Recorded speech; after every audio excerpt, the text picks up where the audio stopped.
दलित समाज को ज़्यादा मैं एड्रेस करता हूँ तो उनको लगता है कि पीएम बनने से मैं रोक रहा हूँ, तो शिक्षा रोजगार के सवाल सब गायब हो रहे हैं। नशा में बहुत ज़्यादा है कि सीधे पार्लियामेंट पर जाके कब्जा करके एकदम झंडा वहाँ पे लगा देंगे, ब्लू झंडा, और सरकार बन जाएगी।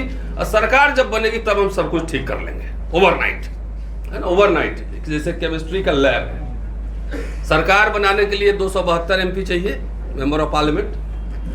और अभी जो हालात है, बीजेपी और कांग्रेस जैसी पार्टियां भी जो है वो अकेले लड़ने का जो है हिम्मत नहीं कर सकती है। तो हमारे जो दलित भाई लोग हैं, बड़े बड़े नेता लोग हैं, अनरियलिस्टिक ड्रीम्स देखते हैं। तो अनरियलिस्टिक ड्रीम्स को हटाने की कोशिश करता हूं। कोई आंदोलन, दलित पार्टियों का आंदोलन जो अस्मिता की राजनीति करते हैं, शिक्षा रोजगार के सवाल पर एक भी आंदोलन 40 साल में मुझे बताइए। उससे बड़ा काम तो हम लोग, दीपांकर जी आपने चिट्ठी दिया था, 5 लक्ष्मण बैठा हुआ है, नवीन भी है, कम से कम हम लोगों ने वो लड़ाई लड़ दी कि रोस्टर का आंदोलन 200 पॉइंट वापस ला दिया, लाखों हजारों बच्चे प्रोफेसर बनेंगे। कम से कम हम लोग ये तो कर दिया।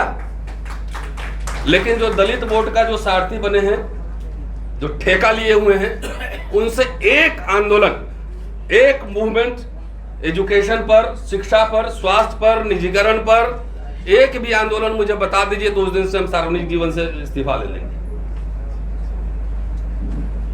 हिंदू राष्ट्र के कुछ दलित प्रत्यक्ष पालकी ढोने वाले हैं और कुछ अप्रत्यक्ष पालकी ढोने वाले हैं। तो बहुत समझाने की कोशिश की कि हिंदू राष्ट्र में जो थोड़ा सा अभी 75 साल में पेट वेट निकला है, थोड़ा सा चर्बी उर्बी आ गया है, बीपी शुगर भी बढ़ गया है, तो हिंदू राष्ट्र में ठेल ठाल के फिर प्रकृति के पास भेजने की तैयारी है। मजदूरी करो, सब बीमारी ठीक हो जाए। ज़्यादा नहीं समझा, वो नौकरी चाहिए ही नहीं, शिक्षा का आंदोलन ही नहीं चाहिए। सबको एमपी, एमएलए, मिनिस्टर बनना है।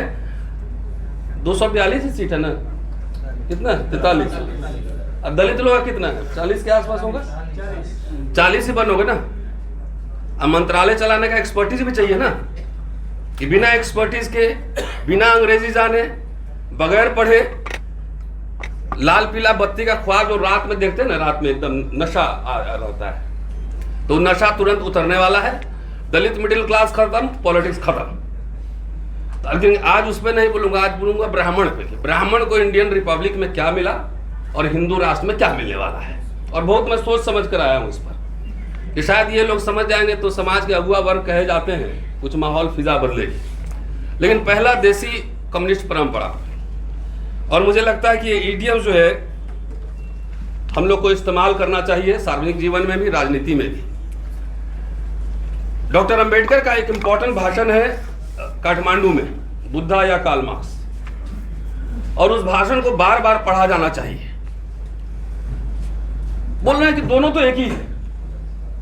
एक जो बुद्ध संघ में जो सिस्टम है, कम्युनिज्म में भी वही सिस्टम है। रविदास जी की जयंती है, रविदास जी कह रहे हैं बेगमपुरा जहां कोई गम न हो, ऐसा चाहूं राज में मिले सबको अन्न। ये बात कह रहे हैं इक्वलिटी, समानता की बात। वो सोशलिज्म कम्युनिज्म ही है। रविदास जी बैठे हुए हैं, हम अपने लोगों को जाके अगर रविदास जी के शब्दों में समझाएं तो उसको जल्दी पकड़ेगा, समझेगा वो बात। कबीर का प्रेम नगर क्या है? नानक जो एक बात कह रहे हैं कि कीरत करो, नाम जपो, वंड छको, ईमानदारी से कमाओ, भगवान को याद करो और दूसरों के साथ साझा करो, डिस्ट्रीब्यूट करो। एक्युमुलेशन ऑफ वेल्थ नहीं। तो बेगमपुरा है जहां कोई गम न हो, कबीर का प्रेम नगर है, तुकाराम के लिए पंढरपुर है, और अंबेडकर का न्याय नगर है। ये सारी परंपराएं मैं ये इंडिपेंडेंट लेबर पार्टी का मैनिफेस्टो में लेकर आया हूं, और मुझे लगता है वो मैनिफेस्टो और शेड्यूल कास्ट फेडरेशन का मैनिफेस्टो बार बार जरूर पढ़े जाने की जरूरत है। इंडिपेंडेंट लेबर पार्टी अंबेडकर 1936 में बनाए थे, तो वो खास तौर से हम लोग इस आइडियाज को, जिनको पीएम सीएम बनना है उनको बनने दीजिए, लेकिन हमें तो लाखों बच्चों की नौकरियों का सवाल है। हमारे एजेंडा पे ये है, हमारे एजेंडा पर ये है। अब हिंदू राष्ट्र बनेगा, 2 सारथी तो बिहार में ही है, उधर चिराग पासवान है, इधर मांझी जी।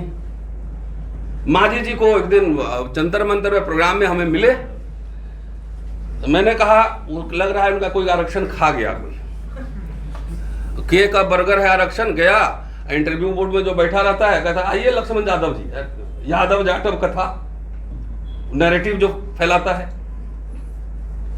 तो मैंने उनसे कहा कि ऐसा है, आप अपने कम्युनिटी का इंग्लिश स्पीकिंग पोस्ट ग्रेजुएट एक बच्चा मुझे दीजिए और ऑक्सफोर्ड कैम्ब्रिज में पढ़ाने की जिम्मेदारी हमारी।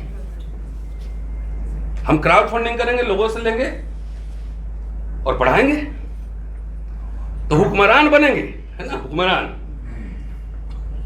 तो इन हुक्मरानों को आरएसएस बीजेपी हुक्का राम बनाने वाला है। 10 साल इंतजार कर लीजिए, 10 साल। जो अनरियलिस्टिक ड्रीम्स देख रहे हैं उनको ये जरूर सोचना चाहिए। मैं बार बार रिपीटेडली ये कह रहा हूं कि इंडियन रिपब्लिक, देखिए अंबेडकर नेहरू में जो भी मतभेद रहे हों, लेकिन दोनों में एक बात कॉमन था। कॉमन ये था कि ये मॉडर्न इंडियन रिपब्लिक स्टेट बनेगा। डॉक्टर अंबेडकर ने स्टेट एंड माइनॉरिटी में जो कुछ भी लिखा, उनका मिनी संविधान था वो, जवाहरलाल नेहरू को उन्होंने सौंपा। और बाद के दिनों में देखेंगे तो जवाहरलाल नेहरू से लेकर इंदिरा गांधी, राजीव गांधी तक उन प्रोविजंस को किस्तों में लागू किया गया। हमारे दलित भाई कहते हैं कि सारे चमचे थे, जगजीवन राम भी चमचे थे। अरे पिताजी से जाके पूछो कि नौकरी कैसे मिली थी। पिताजी के पेंशन पे पेट्रोल डल रहा है बाइक में, नौकरी नहीं है, बेटी की शादी नहीं हो रही है। क्या करें, एकदम संसद अब विधानसभा में पूरा कब्जा हो जाएगा। 15% वोट भी इनवाइटेड नहीं। अभी इलेक्शन हुआ है दिल्ली में, हमने देखा 0.58% हुक्मरान बन रहे। तो खैर, दलित मिडिल क्लास का formation modern Indian state, Indian Republic और कॉन्स्टिट्यूशन से हुआ। और उसकी वजह से इंदिरा गांधी भी मनुवादी थी, दलित भाइयों, जवाहरलाल नेहरू भी मनुवादी थे, तो सीधे मनुस्मृति लागू कर देता ना, संविधान क्यों लागू कर रहा? बैंक का नेशनलाइजेशन हो गया तो तुम्हारे बैंक चले गए, जमींदारी उन्मूलन हुआ तो तुम्हारी जमींदारी चली गई, प्रीवी पर्स खत्म हुआ तो तुम्हारा राजा रजवाड़ा थे, दलित लोग राजा थे यहाँ पे। ऑल पब्लिक सेक्टर इंटरप्राइजेज बना, उसमें सबको नौकरियां मिली, दलितों को भी नौकरियां मिली। लेकिन नौकरी में इंटरेस्ट नहीं है इन लोगों को, हुक्मरान बनने में इंटरेस्ट है। लाखों नौकरियां मिल सकती, लेकिन एजेंडा पर नहीं है। हिंदू राष्ट्र में क्या हो रहा है, देखिए संविधान तो अभी भी है, तो उसी संविधान से आपको मिला और उस संविधान है उससे छीना जा रहा है। कोई आवाज नहीं निकल रही है, कोई आवाज नहीं निकल रही है। कोई सीबीआई के डर से घर में बैठा हुआ है, छुपा हुआ है, कोई ईडी के डर से छुपा हुआ है, कोई फेंका हुआ मलाई चाटने के लिए जो है, उसके लिए कोई, किसी नेता से पूछो जाके कि भाई ये फेलोशिप बिहार में बंद है, SC/ST का फेलोशिप बंद है, ये दलित नेता लोग कितना यहाँ मूवमेंट किया है। नेशनल लेवल पर जो फेलोशिप था कहाँ है, फ्रीशिप कहाँ है? फ्री में, जो गरीब भारत ने फ्री में एजुकेशन दिया, पब्लिक सेक्टर बनाया, नौकरियां दी। अब मोदी जी 5 ट्रिलियन इकोनॉमी है और शिक्षा बर्बाद होता जा रहा है, प्राइवेटाइजेशन हो रहा है। तो चलिए भाई, हमारा समाज, दलित समाज नहीं समझेगा तो कोई बात नहीं, हम लोग तो मजदूरी किए 70 साल पहले, दादा दादी हमारे मजदूरी थे, वहां से 1-2 जनरेशन में थोड़ा चेंज आया, तो चलो हम लोग वापस चले जाएंगे।